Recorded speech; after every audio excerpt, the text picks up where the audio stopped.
안녕하세요. 여러분. 지난 8월 국경이 열리자마자 우리 귀국한 파견 노동자들 6,000명이 상상조사를 받았대요. 뭔가 기대되는 일이 있을까요?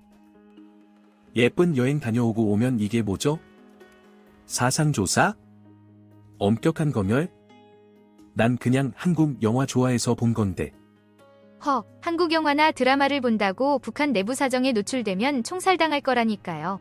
역시 문화는 위험한 건가 봐요. 아무래도 김정은 지시에 따른 거겠죠. 그런데 왜 이게 다 김정은한테 다 연결돼 있죠? 아무튼 일상 속에서 총살을 고려해야 한다니까요. 영화나 드라마를 볼 때 조심해야겠어요. 여러분. 북한 정부가 외부 컨텐츠 소비자들에게 총살 조치를 취한다고 해요. 엄격한 사상조사와 검열이 이어지고 있다고 하니 조심하시길. 외부 컨텐츠 소비자? 그냥 한 번씩 들여다봐도 안 되는 건가요? 김정은한테서 온 지시이니 나름 노골적으로 경고하는 것 같네요. 난 정말 김정은이 나오는 한국 드라마가 좋아서 봤는데 이게 위험할 줄은 몰랐네요. 이 정도면 북한에서 정치인 위험이라고 걸리면 총살이 떠오를 정도인가 봐요. 여러분, 북한에서는 지난 8월 국경이 열리고 나서 파견 노동자와 유학생 등 6,000명 이상에게 사상조사와 검열을 실시했다고 해요. 6,000명?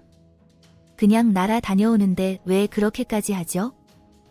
아무래도 북한에선 우리나라 문화에 노출되는 걸 싫어하는 모양이에요.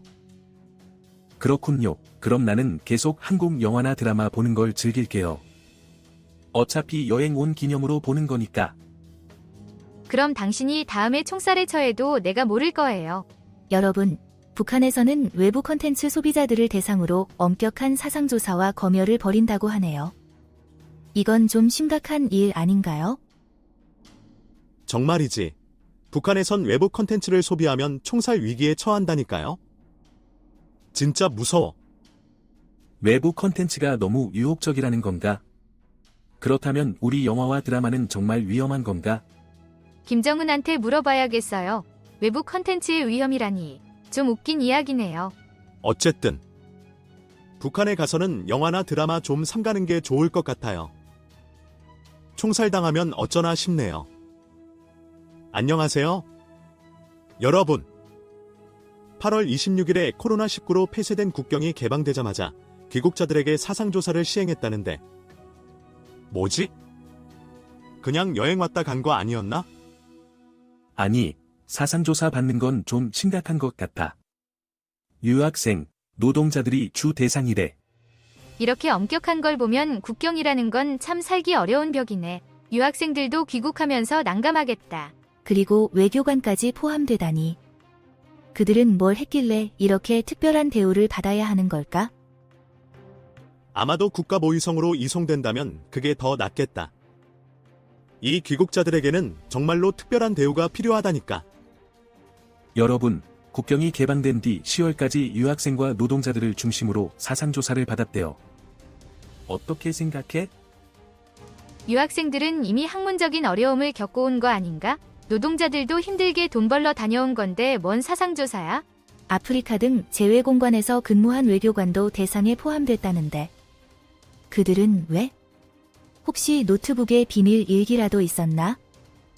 그리고 혐의가 없으면 가족과 만날 수 있고 일상복귀도 가능하다는데.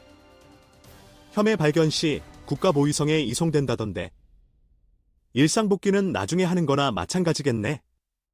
여러분, 귀국자들은 격리돼 해외생활평정서에 따라 생활실태, 적국에 대한 협력 여부 등을 조사받았대요. 해외생활 평정서라니. 이거 뭐지? 외교관들은 여행하면서 일기라도 써야 하나 봐.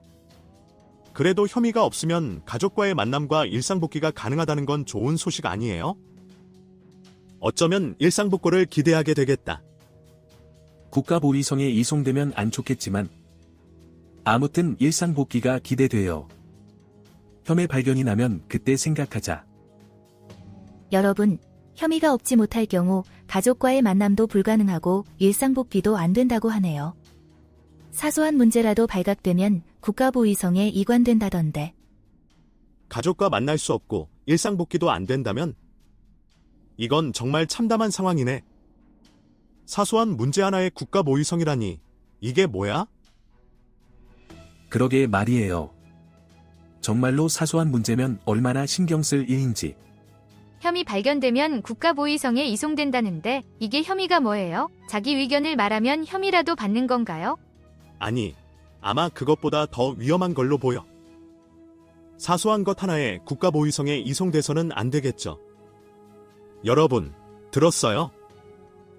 무역회사 직원이 한국 영상을 시청한 사실로 총살됐대요. 한국 드라마보다 무역이 더 큰 리스크인가 봐요. 와, 이게 뭐야? 무역회사에서 일하면서 한국 영상 보는 건 불법이 되어버린 건가? 하필이면 한국 영상을 보는 게 들킨 건 무역회사 직원이라니. 아무래도 그는 무역보다는 드라마에 더 눈 돌리는 모양이었나 봐. 그리고 그 직원의 상사들은 관리 책임으로 장기징역형에 처했다던데. 상사도 일하는 동안 직원들이 뭘 하는지 다 봐야 할 시대인가 봐요. 그래, 이래서 나라에서 무역은 중요한데. 드라마는 그냥 뭔가 위험한 걸까? 여러분. 무역회사 직원이 한국 영상 시청으로 총살되고 상사들은 장기징역형에 처했다더라고요. 진짜 무섭다니까요. 이게 무슨 전자기기에서 한국 영상 시청이라니.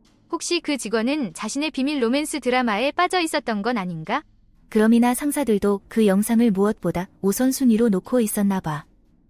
비서에게 나한테도 한국 드라마 볼래라고 할 때처럼.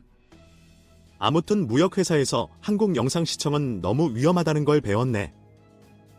이건 정말 감히 시도할 수 없는 영역인가 봐. 여러분, 작년에는 10대 청소년이 한국 드라마 시청으로 공개 처형됐다더라고요. 이거, 한류에 현혹된 미소년도 이제는 위험하다니 정말 대단한 국가인가 봐요. 그러면 이제 공포 영화나 봐야 안전한 건가요? 혹시 북한에선 나온 영화도 금지 목록에 올라갈지도 몰라요. 아니, 이젠 뭐든 위험하다고 할 수 있을 것 같아. 한류 시청 금지법이라니. 마치 한류가 전염병인 것처럼 취급하잖아. 여러분. 우리는 위험한 길로 가고 있어. 이젠 모두 안전한 북한 엔터테인먼트로 향해 봐야겠어요. 여러분, 북한은 작년에 한국 드라마, 음악 등 한류의 시청, 유포를 금지하는 반동사상문화비난법을 제정했다고 하네요. 반동사상문화비난법? 이건 대체 뭐지? 한류 팬이 아니면 죽을 판인 건가?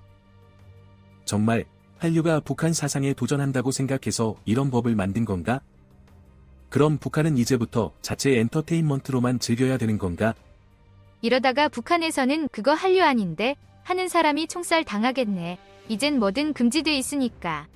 앞으로 북한은 북한류로 각인될 것 같아. 이게 바로 또 다른 종류의 문화 전쟁인가 봐. 안녕하세요, 여러분. 들었죠? 김정은 국무위원장이 귀국한 이들에 대한 사상조사와 검열을 지시했다는데 뭐가 그렇게 무서운지 알아볼까요? 응, 뭐든 듣고 싶다. 이런 소식 들으면 뭐든지 풀리는 거 아니겠어? 맞아, 그렇게 미안한 일도 아니고 드라마나 영화 좀 즐기는 것뿐인데 이렇게까지 심각하게 조사하는 건 좀 웃긴 것 같아. 그렇다고 미안한 일은 아니지만 어째서 이렇게 엄격하게 할 필요가 있지? 한국 영화나 드라마 보는 건 그렇게 끔찍한 일인가? 아무튼 이제 우리들도 해외 생활 평정서를 준비하고 있어요. 생활 실태, 적국에 대한 협력 여부 등 자세하게 기록하려고. 여러분. 그러면 지난 8월 국경 봉쇄가 풀린 이후 귀국한 이들은 엄격한 사상조사를 받고 있대요. 이번에는 김정은 국무위원장의 지시라더라고요. 지시라니, 마치 군인들에게 명령하는 것처럼. 한국 드라마나 영화를 보는 사람이 그렇게나 위험한가 봐요. 근데 김정은이 직접 지시한 거라면 아마도 그는 한국 드라마에 중독된 모양이겠지. 그래서 다른 사람들도 다 그렇게 생각하려고 하는 건 아닐까? 그럴 일은 없겠죠. 아무튼 우리는 한국 영화나 드라마를 봐서 총살당하진 않을 테니 걱정 마세요.